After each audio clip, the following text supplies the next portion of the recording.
Estamos com o Prosa Cultural, nossa prosa aula científica, né, com a linguagem democratizada. E hoje está aqui nos nossos estúdios o professor e psiquiatra infantil André Martins para falar para a gente sobre saúde mental infantil. Professor André, muito obrigada pela sua presença aqui nos nossos estúdios.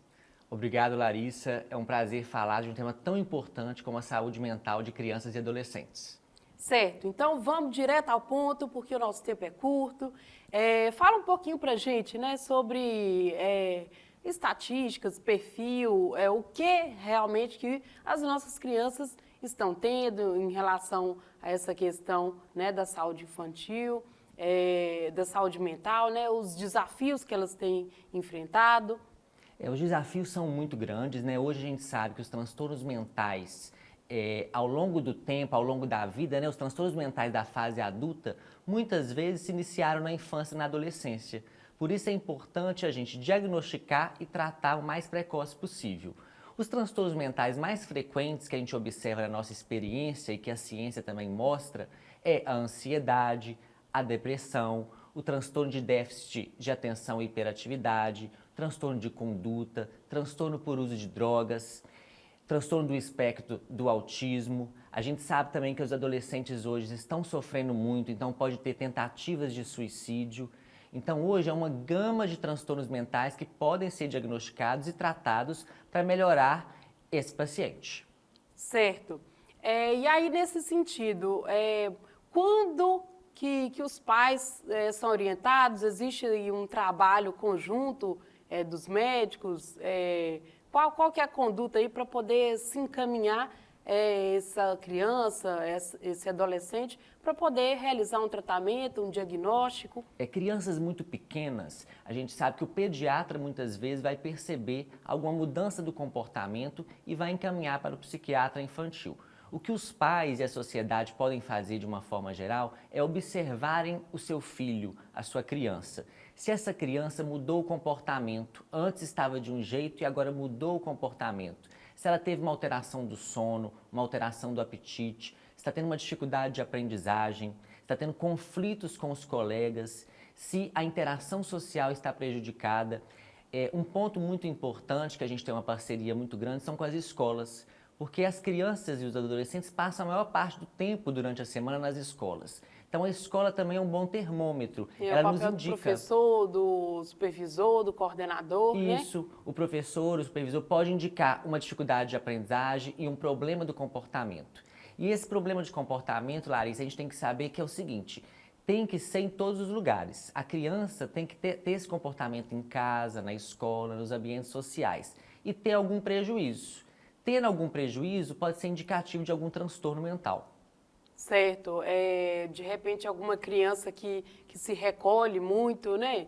Que passa a ficar mais silenciosa. Mais silenciosa, mais isolada. Os pais falam muito. Essa criança antes gostava de brincar, gostava de sair com a gente, agora fica mais no quarto, mais isolada. Hoje, as crianças já estão ficando mais isoladas devido aos eletrônicos, naturalmente. Né? Mas tem crianças também, né? Porque hoje as crianças não brincam mais na rua. Não brincam mais na rua. Não brincam por não poder brincar, né? Com medo da violência, né? E essas crianças que ficam muito isoladas, porque criança, ainda mais adolescência, que eles querem sair, querem divertir. Imagina, se esse adolescente está ficando mais isolado, é indicativo de que ele está sofrendo. Certo. E aí, né, qual seria, assim, quais que seriam os tratamentos para essas questões? O tratamento ele é sempre multiprofissional. Quando a gente fala de uma questão comportamental de uma criança, envolve principalmente o acompanhamento com a psicologia. Então a gente vai precisar encaminhar esse paciente para fazer uma terapia com a psicóloga. Esses pais vão ser orientados por uma psicóloga também. E quando tem algum transtorno, uma depressão, uma ansiedade, o próprio TDAH, a gente precisa de usar medicação. Por isso a importância de uma avaliação médica com o psiquiatra. E aí hoje a gente precisa tirar um pouco esse preconceito, né? Que antigamente a gente tinha um preconceito de levar no psiquiatra, de ir ao psiquiatra, de achar que é um médico que só vai passar uma medicação. Não, tem medicações específicas para criança e adolescente, em cada faixa etária, com a dosagem correta, e essa medicação vai o quê? Trazer um benefício para essa criança, diminuir o sofrimento. Certo, né? Porque a ciência está aí para poder promover saúde e bem-estar para as nossas crianças, né? E para o mundo em geral. Sim, não é? saúde e bem-estar, e isso a gente explica muito para os pais, né? Que hoje em dia tem medicações que não causam dependência, que vão trazer esse benefício. Pode ser que precise mudar a medicação, mudar a dose, isso tudo a gente vai fazer durante os atendimentos. Certo. Pois é. E aí, né, além assim do acompanhamento, como é que você vê assim, um prognóstico, um futuro assim, da saúde mental infantil?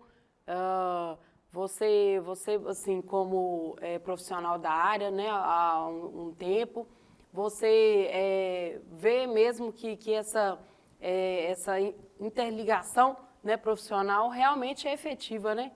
A gente precisa realmente observar. Eu acho que o que está precisando hoje em dia é ter essa presença com as crianças, né? Observar esse comportamento, observar as crianças, o rendimento na escola, o rendimento social, né? Porque se a gente for pensar, aumentaram muito os transtornos mentais, principalmente aí depois da pandemia, né? A gente viu que a gente começou a olhar a saúde mental de outra forma.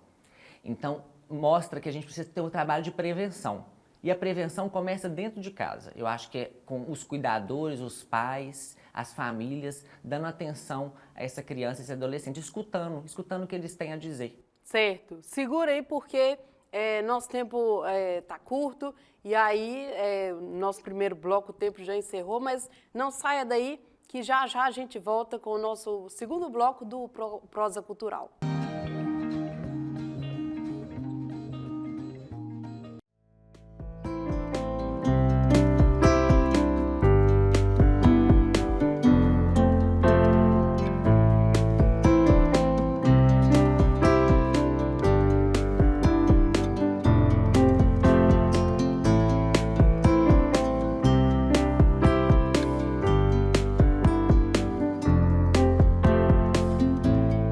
Meu nome é Alda, eu sou mãe do Marquinhos, esposa do Renato e eu peço licença para chamá-lo de Marquinhos porque é a forma carinhosa com que ele é tratado em casa. E da mesma forma, é a forma também carinhosa com que a Univale o recebeu. Na realidade, Marcos esteve na hora certa, no momento certo e junto com as pessoas certas, o que nos levou na concretização de um sonho. Eu comecei a ter algumas dificuldades nas matérias, aí foi me solicitado que eu procurasse o Espaço A3, que foi muito bom para me ajudar. Vi que eu melhorei bastante. Ela não te ajuda só no espaço escolar, ela te ajuda em vários âmbitos. O corpo clínico, o corpo assistencial da Univale é que faz a diferença, né? A gente está muito feliz com a técnica, com a forma de tratar, com a forma de zelo. Marcos foi cuidado aqui na Univale como se tivesse sendo cuidado na nossa casa. No começo do curso eu estava com muitas dificuldades nas matérias. Aí depois que eu comecei a ser acompanhado por eles, cada dia fui melhorando. Mas uma coisa que eu acho que eu sozinho na faculdade, como que eu não conhecia o sistema, eu não poderia melhorar. O importante é que a gente não desanime, o importante é que a gente não menospreze essencialmente o potencial que cada um tem. E isso, junto, aderido, né, a uma assistência multidisciplinar, a uma faculdade que enxerga além do que os olhos possam ver, isso realmente faz diferença. Agradecimento, muito obrigado por tudo. Não é porque eu terminei o curso agora que a gente vai acabar uma amizade por agora. A gente eu sempre vou tentar manter contato com ele e com todos aqui. E a vinda de Marcos para a Univale foi um divisor de águas. Um divisor de águas tanto na vida dele quanto na vida nossa. Aqui a Univale trouxe para perto, né, acolheu, deu apoio e a gente é grato, né, muito grato por essa acolhida. Eu fico muito emocionada, porque eu sempre acreditei na inclusão e lutei muito. E aqui na Univale, quando eu implementei o projeto de inclusão aqui, e a Univale abraçou a causa, a gestão falou assim, beleza, podemos ir, é por aí mesmo. Eu me emociono quando eu vejo cada aluno. Lá no Espaço A3 eu acompanho atualmente 41 alunos que precisam de adequações pedagógicas, adequações metodológicas, adequações do espaço físico. E nesse sentido eu me emociono, eu me sinto realizada e eu acredito que a Univale está no caminho certo. Porque a inclusão é palavra de ordem mundial, não dá para a gente voltar atrás. A gente tem que continuar buscando esse espaço de inclusão para todas as pessoas em todos os níveis educacionais.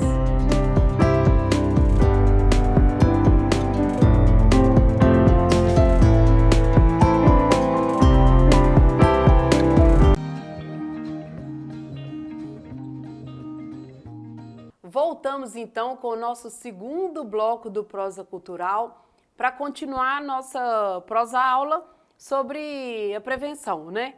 A prevenção dos transtornos da saúde mental das nossas queridas crianças, não é?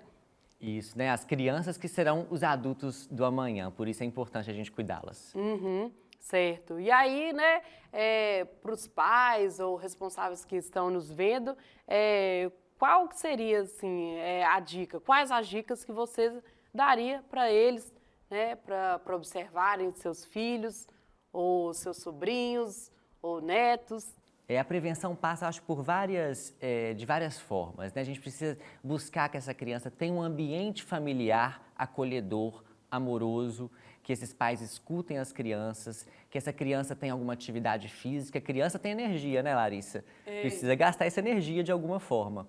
Então, que consiga ter uma rotina de estudo, uma rotina de alimentação, um sono equilibrado. Isso tudo vai contribuir para que essa criança tenha uma saúde mental saudável. Certo. E aí hoje a gente vive num contexto muito diferente do contexto do passado, porque as tecnologias estão cada vez mais presentes na nossa vida. Antigamente a televisão nossa era aquele tubo, né? Hoje em dia não, hoje em dia as telas estão aí multiplicadas, tá?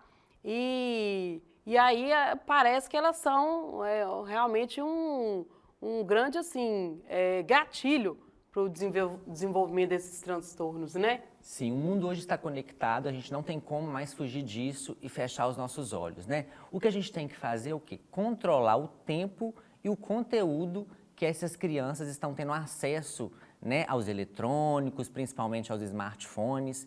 Hoje, o recomendado pela Sociedade Brasileira de Pediatria e a ciência, de uma forma geral, é que crianças menores de 2 anos não têm acesso aos eletrônicos, né? É algo, às vezes, inimaginável, mas a gente precisa disso porque os danos são irreversíveis, sabe? Assim, a gente sabe que o uso excessivo de eletrônicos causam realmente transtornos aí ao longo do tempo. Então, diminuição da memória, ansiedade, depressão, né? Então, crianças menores de 2 anos não terem acesso ao uso dos eletrônicos, crianças de 3 a 5 anos, que elas fiquem 1 hora por dia nos eletrônicos, que incluem videogames, televisão. Crianças de 6 a 10, que elas já fiquem 2 horas por dia. E crianças e adolescentes já maiores, que fiquem 3 horas por dia no uso de eletrônicos. É o recomendado, a gente sabe que final de semana, férias, esse tempo pode ser maior. E mais do que o tempo, a gente precisa ver o que essa criança está fazendo no celular, porque hoje em dia é um mundo aí, né? É um mundo que muitas vezes o conteúdo está sendo impróprio para a idade delas. Né? E aí se a tela faz mal para as crianças, também faz para nós, né? Se para nós traz prejuízo, imagina para uma criança que não tem filtro nenhum. Nós precisamos, né, dar exemplo. Muitas vezes a gente vai num almoço, tá a criança, mas tá o adulto também no celular. Então a gente precisa voltar o quê? Que essas crianças brinquem, que essas crianças conversem, né? A importância de fazer algo fora isso para socializar também. E o ideal é o equilíbrio, né? Usar uma tela para registrar memórias. Aí não tem dano nenhum, né? Não. Tirar uma foto, fazer um vídeo, né? Sim. Enfim, é só utilizar com o devido equilíbrio e cautela, né?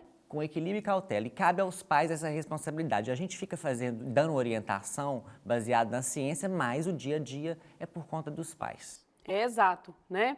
André, muito obrigada pela sua presença aqui. Fique à vontade para vir de novo, tá? Muito obrigado, Larissa. Certo. E a Univale TV. E o Prosa Cultural fica por aqui, essa edição, tá? Até a próxima e um forte abraço.